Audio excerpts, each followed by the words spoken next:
मिसाल और उनका इस्तेमाल। पहला, अंधों में काना राजा, अनपढ़ों में थोड़ा पढ़ा लिखा।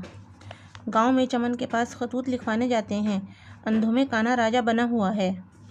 दूसरा, ऊंची दुकान फीका पकवान, दिखावा होना।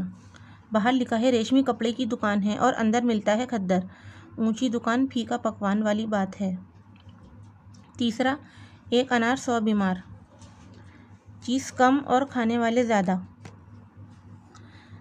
दफ्तर में क्लर्क की एक जगह थी, 1000 दरख्वास्तें आ गईं, एक अनार 100 बीमार वाली मसल हुई।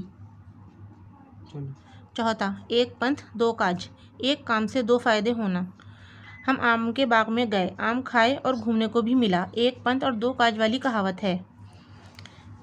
पांचवा, मुफलिसी में आटा गीला, मुसीबत पर मुसीबत आना। उधार लेकर दुकान की, वहाँ चोरी हो गई, सच है मुफलिसी में आटा गीला। छठा, चोर की दाढ़ी में तिनका, मुजरिम का खुद डरना। उस्ताद ने तलबा से कहा, नरेंद्र को किसने पीटा? रविंद्र बोला, मैंने तो नहीं पीटा। तलबा बोले, देखो चोर की दाढ़ी में तिनका। सातवां, थोता चना भाजे घना, हकीकत कम और दिखावा ज़्यादा। हिंदी तो आती नहीं है, कहता है अंग्रेज़ी में तकरीर कर सकता हूँ। ये तो वही हुआ कि थोथा चना बाजे घना। आठवां, नाच न जाने आंगन टेढ़ा, काम न कर सकने पर बहाने करना। पढ़ना तो तुमको आता नहीं और कहते हो कि चश्मा घर छोड़ आया हूँ, नाच न जाने आंगन टेढ़ा।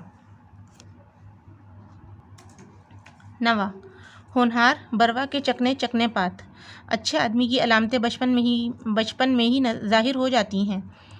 न्यूटन छोटी उम्र में ही इजादें करने लगे थे, सच है, होनहार बरवा के चकने चकने पात। 10वां, चादर देख के पाँव फैलाना, आमदनी के बराबर खर्च करना। अपनी पहुँच के कारनामे दिखाए तो ठीक है, क्योंकि चादर देखकर ही पैर फैलाना दुरुस्त है।